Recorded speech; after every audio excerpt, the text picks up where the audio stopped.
All right, thanks everybody for coming to this Mackinac Center event. Has the Ivory Tower lost its luster? Rethinking higher education or in Michigan, or maybe we don't need to rethink it. We'll see what the panelists say. I'm Jared Scorp. I'm Vice President for Marketing Communications at the Mackinac Center. For those who don't know, we are a free market economic think tank. We're headquartered up in Midland, and then we also have this beautiful office here in Lansing. We do these types of events usually once a month or so while lawmakers are in session. It's kind of aimed at different policy issues that they're talking about. And then we also have usually a good streaming audience that comes in. So if it looks good, you can find this afterwards online, send it out to your friends. So right now, the Mackinac Center, like a lot of lawmakers, are focused on the budget issues. And one of the areas of the budget that they talk about is higher education. So we have a great panel here today.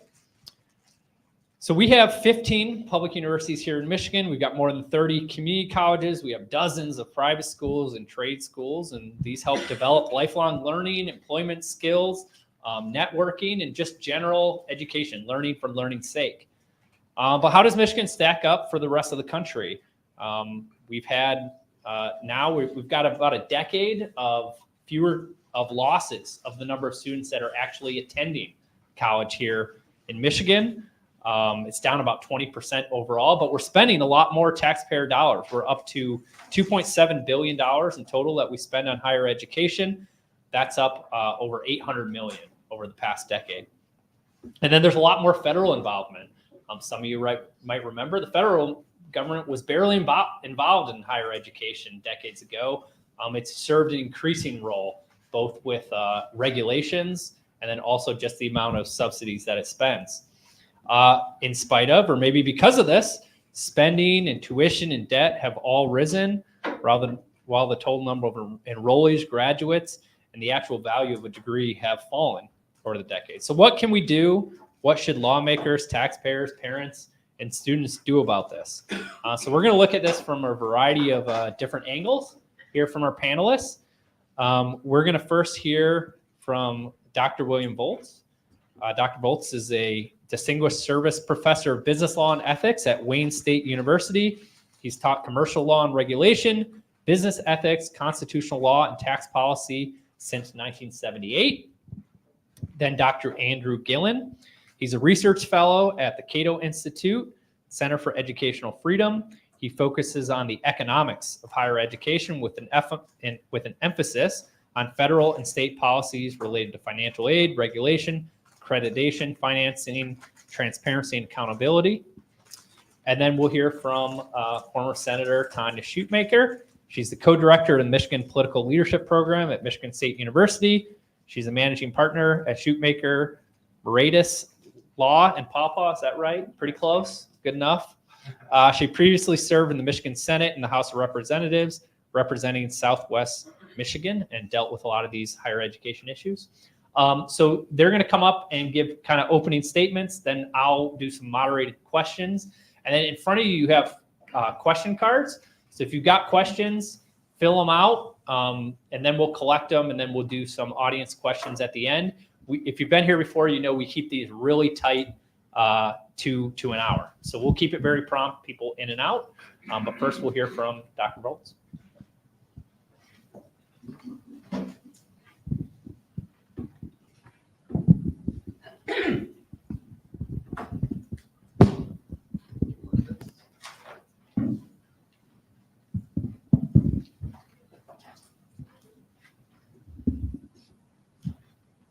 Thanks for coming. Bill Volz, professor at Wayne State, finished my 46th year. My thought today, if I could leave you with two things that I think you really ought to know about higher education in Michigan. First of all, our 15 public universities,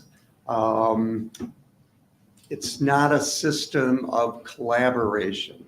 It's a system of, thank you, if that is a laugh line, it's a system of aggressive competition, exploiting what we in the business school these days call brand awareness. And I'll talk about that in a bit of detail. A second thing, well, maybe two, we talk about a system of higher education in Michigan. It's the word system used very, very loosely. These are aggressive competitors. They're not working together at all. Gubernatorial, Governor Snyder, a couple of initiatives to get these public universities to work together. It's just, dead on arrival. I mean, it's, they come to play, they come to fight. Yeah. Second thing, I'd like to talk a little bit about a managerial culture. Michigan public universities boast of a managerial culture of shared governance. And what that means is that faculty, often tenured in Michigan, especially in the regional universities, overwhelmingly unionized, have a great deal to say about a broad range of policies and also in the appointing of academic leadership. So department chairs, deans, even provosts, sometimes presidents are very much a group taken from the faculty. And the hallway description we use for university leadership is you're warden for a week and then you're back with us inmates.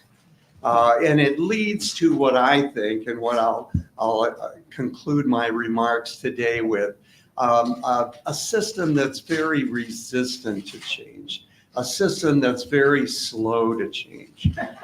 Yes, and I've been the beneficiary of that for 46 years. Yeah, it's a nice life, folks. Yeah, so let me talk first about this idea of a public university system characterized not by collaboration but by competition. Across America, a little more than half of our high school seniors graduate and go on to some kind of college. Looks like 53.7% across America. Interestingly, a handsome majority are women, 57%. But I'd like you to keep in mind about half of these graduating seniors don't go to college. Okay, what are we doing for that crowd? We're going to focus on those going to college, and it's a wonderful group, a group of leaders that we need to do right by.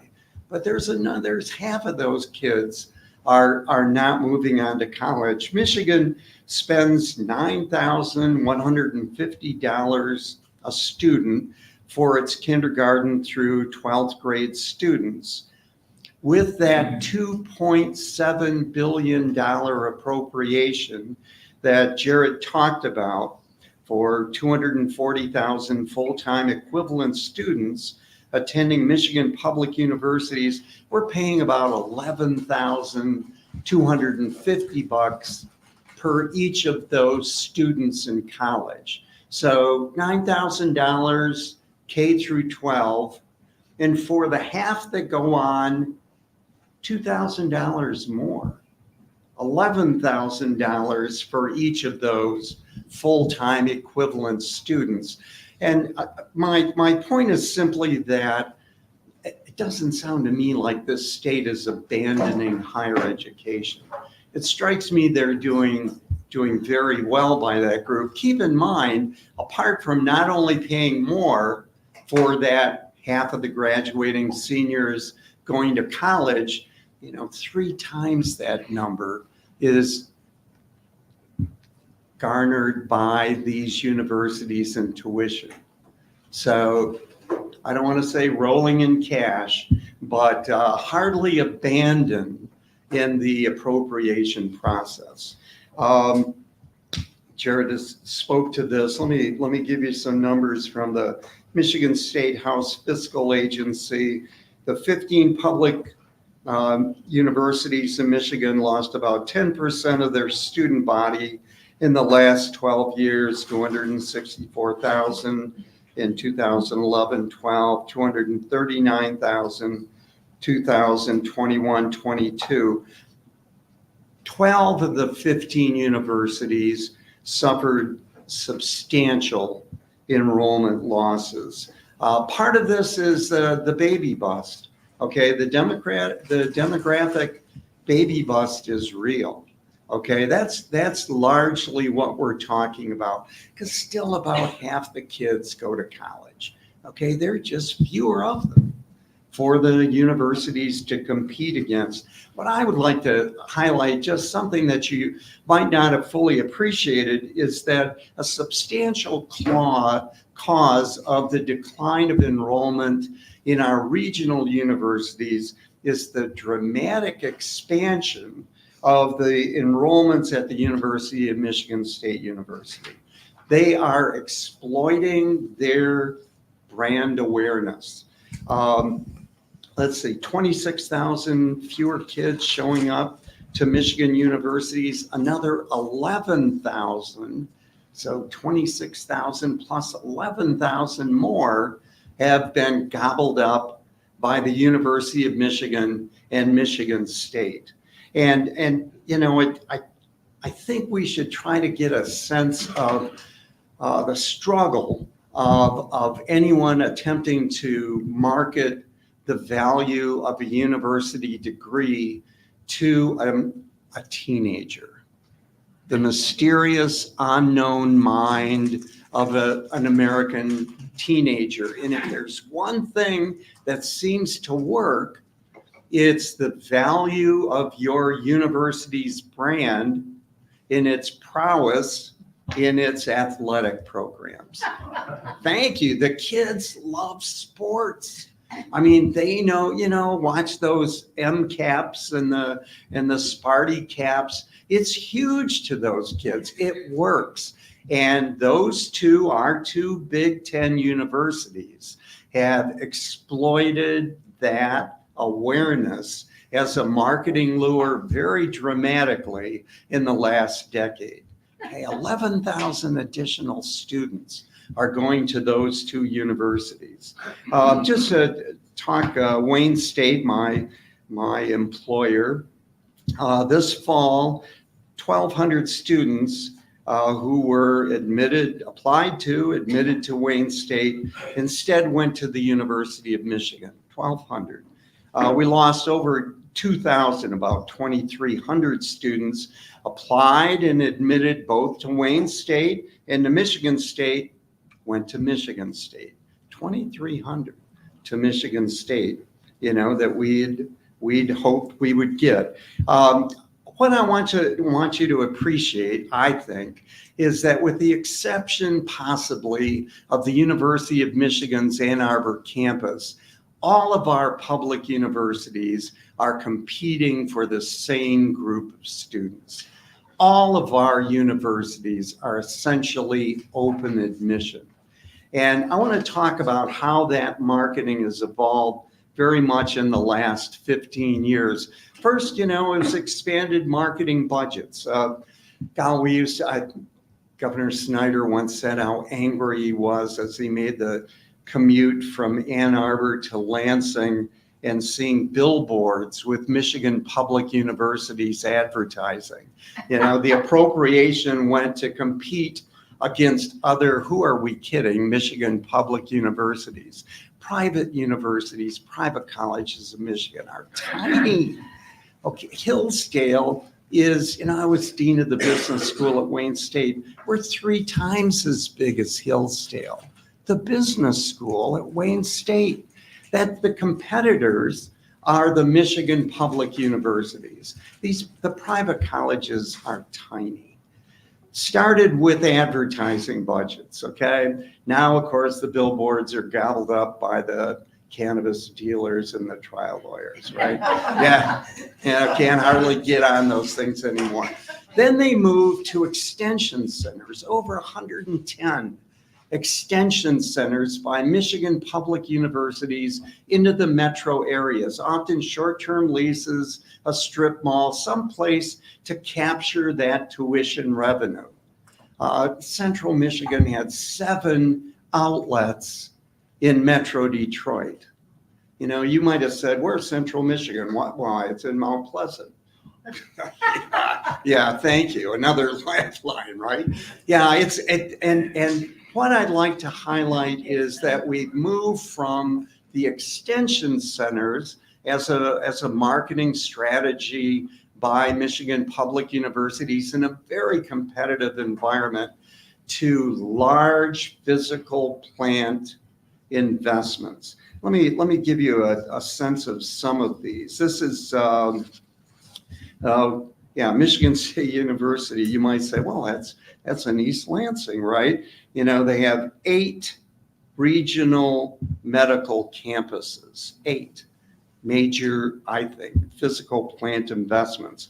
Michigan State recently announced a 30-year affiliation with Detroit's Henry Ford Health, a $335 million biomedical research center in Midtown Detroit, about a mile from Wayne State's Biomedical Research Center. Just thought I'd add that little tidbit. University of Michigan just bought the abandoned Kmart headquarters. Okay, 7 acres in suburban Detroit, Troy, Michigan. The word is, at least initially, the med school. The med school is the first, dare I say, tentacle that moves out into these other areas in the city.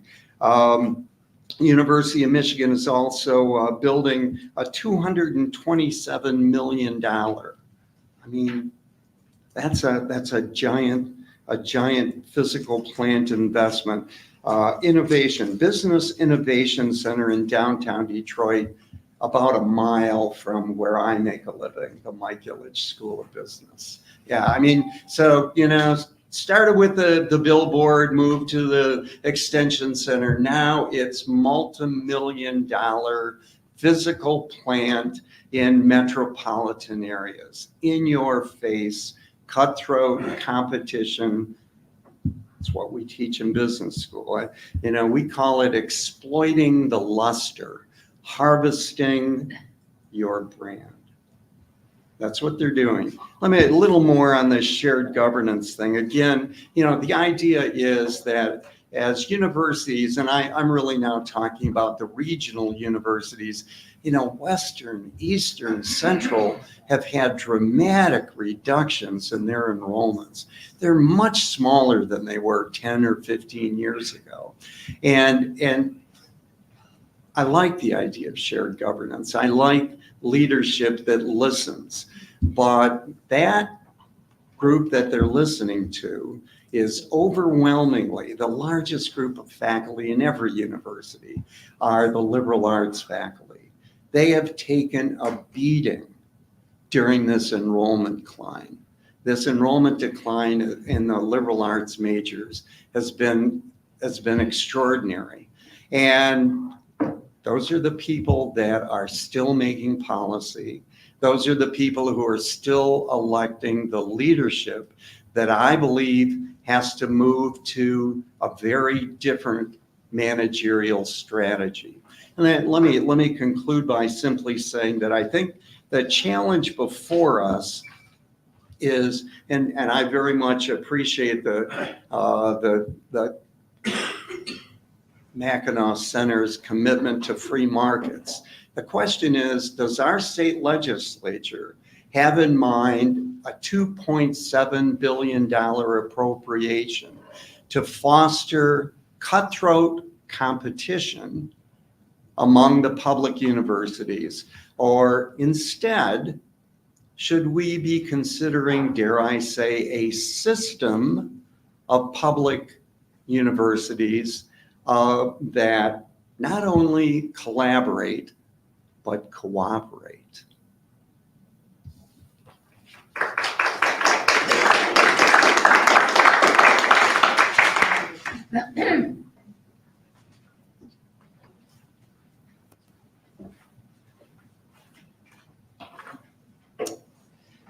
Well, thank you for having me. I'm Andrew Goen from the Cato Institute, and I'd like to talk with you about these 3 things. So we're going to run through some national trends in higher education financing, some Michigan-specific trends in higher education financing, and then some very top-line recommendations from what I've pieced together from those national and Michigan trends. Okay, so national trends. So here is total funding. So this is education and related funding. So this is stripping out medical schools, agricultural schools, stuff like that. And so this is total funding. It's mostly comprised of state appropriations and then tuition revenue. And so if you've got things like Pell Grants, student loans, that'll help the students pay the tuition revenue. But in this chart, that's going to show up as tuition revenue. And what we can see is at the national level, we've got a few peaks and valleys, but the long-term trend is basically upwards in educational revenue. And so colleges are not in general any poorer than they were, 5-10 years ago. In fact, right now they're richer than they've ever been. If we look at state funding, so this is just a state funding component of it. Here we can see some very steep peaks and valleys. So every time there's a recession, which are the gray shaded bars, we can see that state funding does tend to fall quite a bit, but it recovers. And right now we're actually at the highest level of state funding we've ever had in the nation. And the long-term trend, which is given by the dotted black line within the blue line, within the blue shaded regions, that's the long-term trend. It's sloping upward. That tells us that each year we're adding, somewhere around $50-$60 to per student funding. The blue shaded region is just the confidence interval for that. So here's tuition revenue. And so tuition revenue looks very similar up until very recently. So up until very recently, it just went up, right? Very recently, this has actually started to taper off. And to point out just how unique this is, we'll go to the next slide here. And you can see that in the previous 40 years, we only had 1 year where tuition revenue actually fell. It was right around the year 2000. In the last 5 years, we've had, I think, 4. Where tuition revenue has actually fallen. And so this is very new to higher education. This is something we haven't seen in 40 years. And so, what's causing this is, again, continue. This does need to be a much more talked about issue. Maybe it's a good thing, maybe it's a bad thing. We don't know what's causing it, and what if anything are the consequences. Okay, so what about Michigan? So that was all national trends. Michigan. So the top line there's the total revenue. We can see that looks pretty similar to the total revenue for the nation as a whole. The green line is the tuition revenue. That looks pretty similar. The blue line is state funding, and that's a little flatter than it was at the national level. And we can see that a little more clearly in this next part. So when we're talking about recommendations, so the 2 recommendations I want to talk about are number 1, the level of funding. So do we spend $2,000 per student, $5,000 per student, $10,000, $15,000, $20,000? How much should we spend? And then the second part, which I think is equally important, is how do we distribute that funding? And so on the level of funding, I'm just basically going to present what Michigan has been doing. If you look at the dotted line, remember that's long-term trend, it's flat. So there's basically no upward or downward trend in inflation adjusted per student funding in Michigan. Now there was a big peak in funding, 20 years ago? It's since come down, but you're basically funding the students at the same level you were, 15 years ago and then 25 years ago. Like the long-term trend is basically flat. How does this compare to other states? So I've flagged Michigan here with the little blue star, and then your neighboring states are the little yellow stars there. And so if you're green, that means you've been increasing funding over time. If you're gray, that means no change in funding over time. If you're red, that means you've been decreasing funding over time. I don't think there's a right or wrong answer here. So I think some states are overfunding, some states might be underfunding. But this is just kind of what what Michigan has been doing over time. And then like if you look at Illinois, you might think, oh wow, they're being really generous to their universities. That's all the pension system. If you actually look at what the universities have to spend, it's less now than it was before, but they're spending more at the state level because their pension system is so underfunded. So it looks like Illinois is being very generous, but it's all going to underfunded pensions from the past 30 years. And so the one caution I would have, so wherever Michigan wants to set the state funding per student, the biggest mistake I see policymakers make is that they think they can buy lower tuition by increasing state appropriations, and that does not work. And so that's exactly what this chart is showing. So this chart is showing the change in state appropriations across the bottom for the past 20 years, and then the change in tuition revenue on the vertical axis. And you can see that it doesn't matter what the state does with state funding. You can send huge checks to the public colleges in your state, or you can send less money than you before. They're going to do whatever they're going to do with tuition. It does not matter what the state does with appropriations. It's not going to have any impact on tuition. And so that's the most important takeaway I'd like to leave you with on the level of funding. I'm much more opinionated on how funding should be distributed. So funding is almost always better distributed to the student in the form of financial aid than to sending checks to universities in the form of appropriations. So I've listed a few reasons here. None of these will be a big surprise to most of the people in the room or listening online. But these are real advantages to funding the student. In particular, if you want to target low-income students, you can do that much more effectively with financial aid because you can means test it. If you give that money to the college, all of a sudden the college is going to pretend like everybody's a low-income student. The next thing you know, you're the state senator's daughter is getting a low-income grant from the college. Okay, so where does Michigan fall on this dimension? Michigan is near the bottom. So this is total state financial aid per student in Michigan. You see Michigan's third from the bottom here. So Michigan does almost all of its funding in the form of appropriations, not student financial aid. Here's another way of looking at that. So this is the percent of total state funding that is provided, the percent of it that is in the form of student aid as opposed to appropriations. Again, Michigan is very close to the bottom on this metric as well. And so Michigan is basically giving all of its state funding as appropriations, not as financial aid. And this is the last chart I'll do. It's one of the few states that's going in the opposite direction. So most other states, so the red triangles here are student financial aid funding in 2001. The blue circles are student financial aid funding in 2023. And so most states have dramatically increased how much they're giving as student financial aid. Michigan's one of the few states that's going in the opposite direction. So you actually used to be more in the middle of the pack back in 2001 in terms of student financial aid. Now you're near the bottom.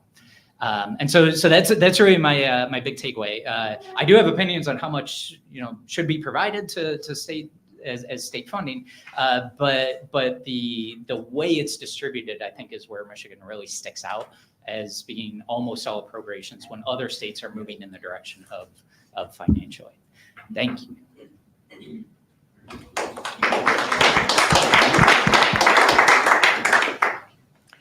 Well, thank you. My name is Tanya Shootmaker, and I had the distinction to chair higher ed back in 2011 to 2018. And I'm an attorney by background, but had really no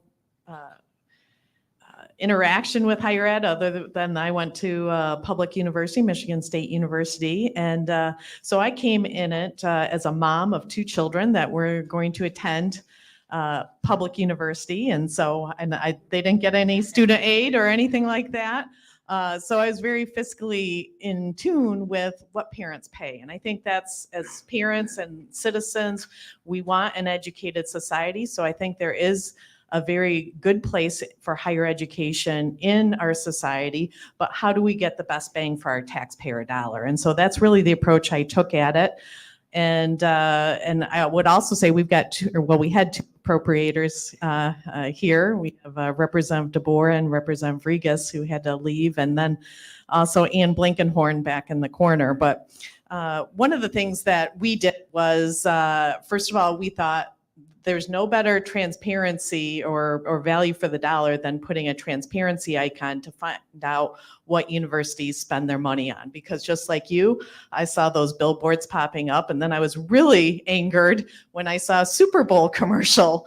First of all, I also should say it's really hard because the state legislature can appropriate, but we can't set policy because under the Michigan Constitution, all 15 of these public universities are autonomous. So you get into a real constitutional question when you start dictating policy.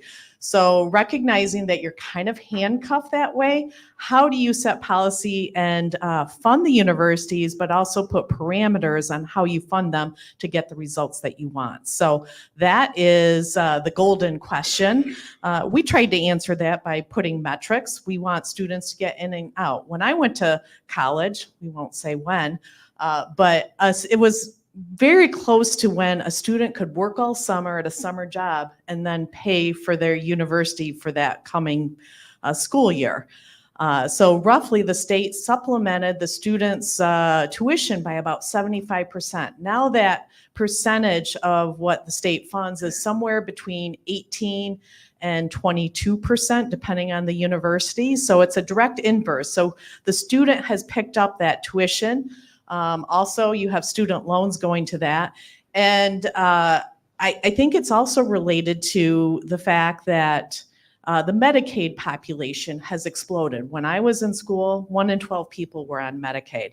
Now it's about 22% or 1 in 4 people are on Medicaid. And so I think the state, from an overall pie picture of what the state spends its dollars on, has really gone to healthcare for low-income people rather than educating our next generation of citizens. But we tried to put metrics into the budget: 6-year graduation rate, total degrees completed, administrative costs as a per percentage, and then also the percentage of Pell Grants. We only put that on new money because you get elected, then you're an appropriator and you've got all this money. Well, then you have the political side of everything. And when historically universities, I didn't start the beginning of time on university funding, but it was very unequitable. And not to mention, every university of the 15 universities are slightly different. How do you compare a University of Michigan up to, the Northern Michigan? They kind of serve two different populations. And so it's very hard, unlike the K-12 population, to compare where, that's pretty standard throughout the state. Obviously you have poor performing schools and you have top performing schools, but they serve pretty much the same population. So as an appropriator, you've got to also weigh that into account as well. So we put in also a tuition restraint, which is twice the rate of inflation. Obviously you can complain, why isn't it the rate of inflation? That's a valid criticism, but we tried to, my first year, we cut higher ed by 15%. So that dip, that was me. That was me. So, but when your revenues were down by 25%, I would say 15% is, we tried to make reforms, we made cuts. And because we don't want to raise taxes as Republicans. And so we tried to live within our budgetary standards. And then I will say, so now they still have the tuition restraint language. So thank you, representatives, for keeping that in there, and also the transparency icons on all the state universities' websites. And they also created something called the Michigan Achievement Scholarship. So students now can get, I think, if you're going to a public university, $5,500 plus with some other federal money, $8,000 per pupil to help those low-income students. And so they're doing that, and then they're just kind of funding a flat across the board on their base things because, like I said, at the beginning of time, it was inequitable, and that has only been magnified over the last 40, 50 years. So thank you very much. Happy to answer any questions.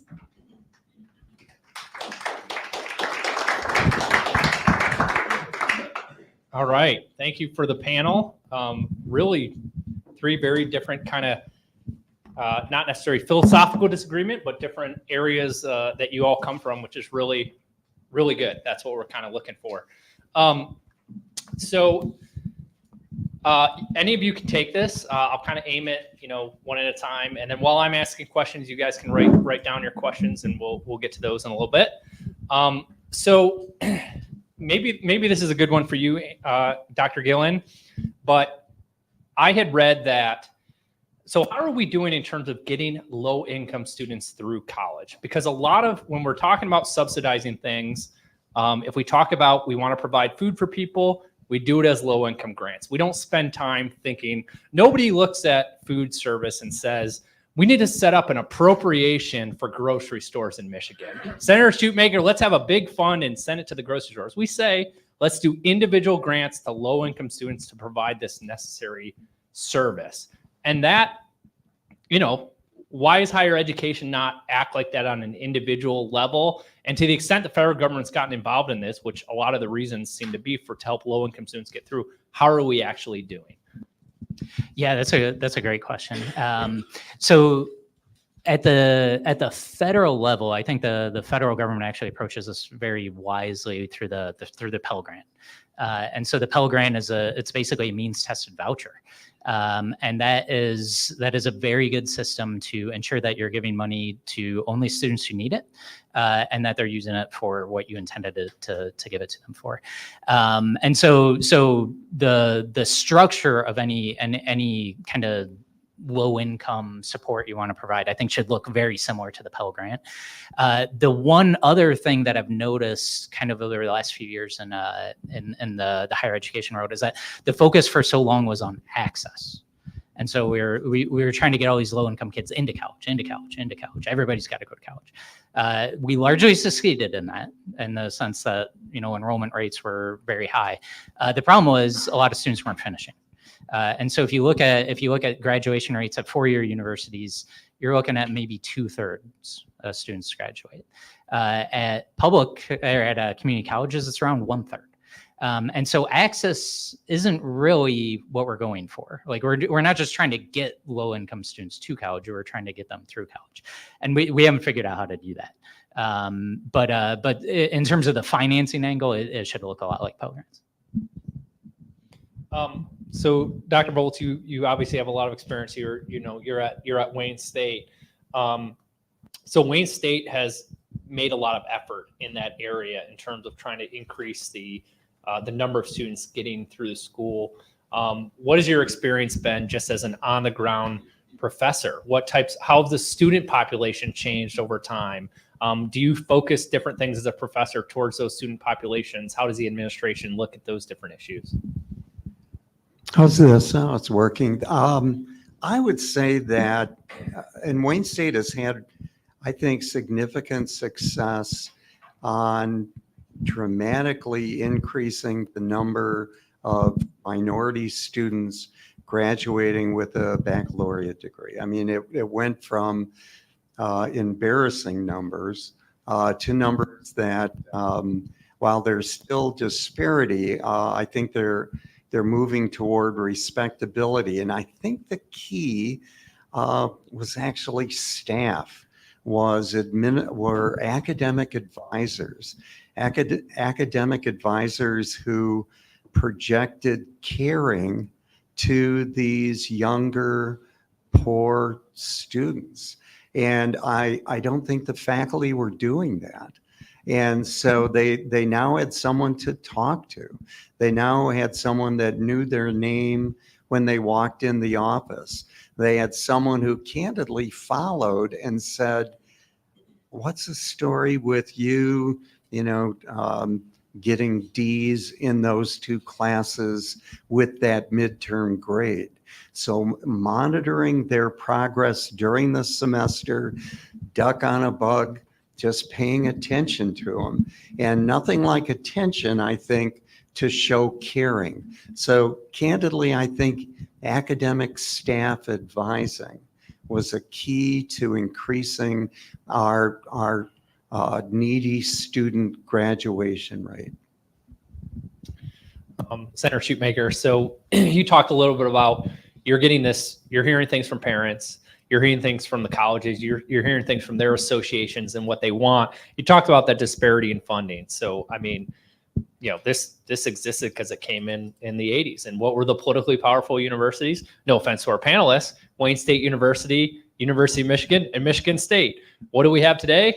those 3 schools get 3, 4, 5 times as much per student as those other ones. You talk a little bit about trying to kind of narrow that gap. When you were putting things in like the tuition restraint, or there was a Republican proposal at one time to kind of scrap the appropriations and just do it as a per pupil, what did you hear? Obviously a lot of this is what's politically possible, but what would you usually hear from the colleges themselves or from parents? What did they want you to focus on in terms of thinking about those changes? Well, believe it or not, probably the most seamless thing from the universities is that they were all united was when we did have to cut them 15%. Actually, when there's more money, there's more problems. So, but certainly, I think that's a rap song. Yeah. It is very difficult because they all come in and plead their case to you of why they need more money. And then you become aggravated when you don't see those dollars really going to students and you see it on a Super Bowl commercial. But they are all competing. Birth rates are down. And so that's why there's fewer students. Fewer students equals fewer dollars. And that, they have fixed costs too. They recognizing that they have buildings they have to heat and so it is a very delicate balancing act in terms of a teeter-totter, not to do it in the fairest equity with the outcomes that you want, but also take into account that you can't cut them off at the knees. Otherwise, you don't want to see them, go bankrupt either. So it is a very delicate balancing act when you are appropriating those dollars. Dr. Gillen, you talked about it's very difficult for lawmakers to do anything about restraining tuition. And Senator Shoemaker, you talked about that was one of the things you put in place. You had the chart up there showing that, and Senator, you mentioned this as well. And I know Dr. Volt's talking with you earlier. You talked about you could work for one summer and pay off your tuition the next year. So I don't really understand the theory behind that appropriations will lead to lower tuition. I mean, it's not like anybody says, we debate like why we need a food funding program or food stamps, but nobody says, yeah, that'll make Walmart lower their prices. Okay. Like nobody talks about it that way. We just say it's a necessary thing to provide. So that's how we should do it. And it seems like looking at that chart, state funding is essentially the same, adjust for inflation of what it was, but it costs a lot more to go to college. Should we care about that? And to the extent that we should, what can lawmakers or parents actually do about that? Yeah, that's a great question. The notion that you could basically lower tuition by increasing state funding. I said no offense to the accountants that you were, but I sort of call it the accounting approach, where you say, okay, it costs $20,000 to deliver an education at this school. If the state provides $15,000, that means we're going to charge $5,000. Like you just take your total cost minus what the state provides, and that's what your tuition is. That I think is wrong, and I think it's wrong because of what I would call the economist method, which is, well, what's the school actually trying to do? Well, the school, any school, all of them are trying to become the best school they possibly can, right? And that's gonna be different at different campuses. So some schools it's gonna be, we really want to be, known for medical education. Some schools it's gonna be really want to be known for helping these low income kids actually graduate. But they're all trying to improve, to be the best. And how do you do that? Well, one of the ways you can do that is by increasing revenue, because any school always has a never-ending list of worthwhile projects in their mind that they could spend that money on. And so the higher education financing is basically just a black hole. You can throw money at it all day long. You're never going to fill it. And so at some point you need to say, okay, how much are we actually willing to provide? because it's never going to be enough, according to the school. And so what this means is that tuition is going to be on its own trajectory, driven by whatever's driving tuition.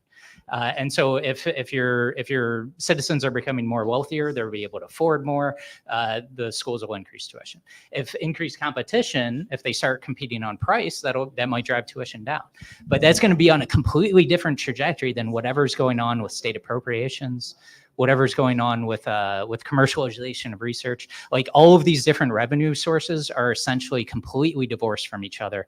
They're all going to move as ever they're going to move, and the university is going to try to extract as much as they can out of each of them. I would just add, it was kind of interesting when we had our recession back in 2010 and you saw GM go bankrupt. There is no, if the unions push too hard to GM, they're going to go bankrupt. And so they both came to the table. Higher ed was somewhat insulated and very much so during that time, in terms of they could still continue to give raises out, even though the rest of us in the private sector and universities. So to your point, that there is no mechanism to hold universities back to keep it tuition. It is interesting. Your last slide there is maybe with fewer students, they will have to get more competitive, and there will be a natural natural give and take in terms of stopping the growth and the spending. It's a great transition to the first question from the audience. I'm kind of combining two questions that ask similar things. So the one is, if we went to this kind of state aid, subsidizing the students directly rather than the appropriation process, would that reduce the number of public universities in the state? Would they consolidate? Which is another question. Put it more, in the next couple decades, will any of Michigan's public universities fail? So will that model shift and cause consolidation or the failure of any of our public universities? I'll take it. Predictions are really hard, especially about the future. Well, I'm thinking of Wayne State, that has lost enrollment in the last 10 years. As a research university, I have to change its character. If at one time we had about the same head count as Grand Valley University, Grand Valley State, and Allendale, and our appropriation was 205 million. Theirs was maybe 90 million. I mean, a per student appropriation, depending on what that number was, I mean, it could be a $35 million cut in a general fund budget that, might be 700 million. It's, a 5% cut would be very difficult for that management team to handle. So it would be a crisis. It would be that transition. If we attempt to go that route, if it is dramatic and abrupt, it'll create a crisis. I really love this question. So the question is, what is the purpose of a university? And that's a way to think of, how do you think about higher education? Because the answer to that is very different from what lawmakers need to think of, students and parents. So how should we think about the college system or the university system? Well, and that's where, as I was saying, it's different from a K-12 perspective, because every university has somewhat of a different mission. And, just to give you an anecdote, I had prostate cancer. So we took him to the University of Michigan Hospital, which, arguably is not higher ed, but it's a great system for research, cutting research university. And when your life is on the line, you thank God that, the residents of the state of Michigan have funded the University of Michigan Hospital and through teaching schools, so that there is that life-saving cancer treatment when your life needs it. So is that higher ed? No, but is it a benefit for us as citizens? You know, and so that's where there is really no simple answer as to that. Certainly, I don't want to see Super Bowl commercials. I don't want to see billboards with them, but they also have to compete for students. So they need new dorm halls because, you know, probably all of us with either children or grandchildren want the latest and greatest dorm hall.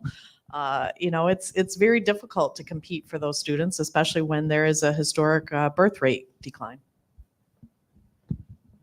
Why am I thinking of the 5 bunk beds in my Michigan State dormitory? I did that too. I did that too. Yeah, the world now is, they won't put up with it, you know? And so, yeah, what's a university education? I mean, it's very, one of the disparities that you're speaking to very clearly in your question is, is it for my kid to get a job after they've taken on the $35,000 in debt? Is that what that university is for? Is that what that 4-year experience is for? Is it, to become an adult and I don't know, fall in love with someone that has nice teeth or something.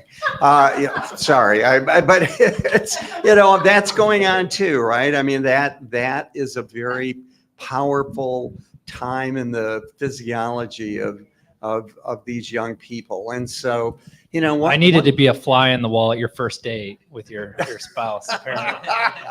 So I think, one of the things that I think the universities share is a legitimate mission of opening people's minds to the great thinkers that have come before us. And that to me is something that every state university has some attempt to give its students a general education. How do historians think? How do scientists think? How do social scientists think? Maybe a hint of the law. Some of them are more practical. What's the difference between a checking and a savings account? These kids don't know. They're taking on, tens of thousands of dollars of debt. I remember I graduated from Michigan State, got accepted to a doctoral program at Stanford. It was $30,000 a year. My dad, as an elementary school teacher, made $30,000 a year. It could have been $300,000. I mean, I had no idea what that was. It was, I can't do that. So, that educational experience, I think, I'm from the business school. I do believe it has to give them some chance of earning a living, moving out of the basement. Okay, there is that part of it. But a second part of it is to have some sense of the culture that we have all in this room have enjoyed, and all the thinking and how it's made us different, and to give them that chance. And they're not getting it in high school. They're not. And the kids, that half the kids that don't go to college, they're not going to learn how historians think or how social scientists think. They're not. And so it's, I think the higher education system in Michigan, I think they have 2 obligations. One is to teach them to think, and the second is to give them some chance at a middle class life. Yeah, I put that dichotomy between my father and my brother. So I have my younger brother, and I just remember him didn't know what he wanted to do for school and went to a liberal arts college, and maybe I'll do this, maybe I'll do that. And my father, like, why are you in college? You go to college, like most of our family didn't go to college. They found good jobs. They had good lives. He could not reconcile going to school without knowing what you wanted to do. And my younger brother, who ended up being a teacher and taught Latin and Greek. And like you go to college to learn how to think, and it worked out for him, but not a huge demand for those Latin and Greek teachers across the country. You just said something. Colleges should be places where they think or teach you how to think, not what to think. Did you know that Michigan used to produce more teachers for the whole United States than any other state? We had 35 colleges of teacher ed, and we had recruitment from like Alaska, California, even New York, because I worked at the state level in federal relations, and it was just amazing. My nephew graduated from Western. He had job offers from all over the country. Yeah, and that's a lot of the models of how colleges have changed. Yeah, and I just encourage people in general that when we say college, I think this has changed, and maybe you can speak to it, but that used to mean 4-year bachelor's degree, and I think that has kind of expanded even with the expansion of trade schools, and Governor Whitmer talks about a goal of 60 by 30, 60%. It used to be 60% degrees by 2030, and they've said or certifications or associate's degrees, and they've kind of expanded that definition. So that's the time we have for the panel today. But so before we close, just one more round of applause for them being here.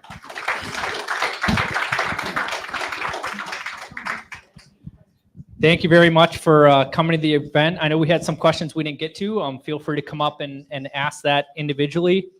If you're around here in Lansing, on May 21st, Tuesday, we will have our next event, Education Revolution, how an army of parents are reforming America's schools. That's with Dr. Corey DeAngelis, who's kind of a school choice advocate. So we look forward to seeing you at that. Besides that, you can check out our stuff at mackinac.org.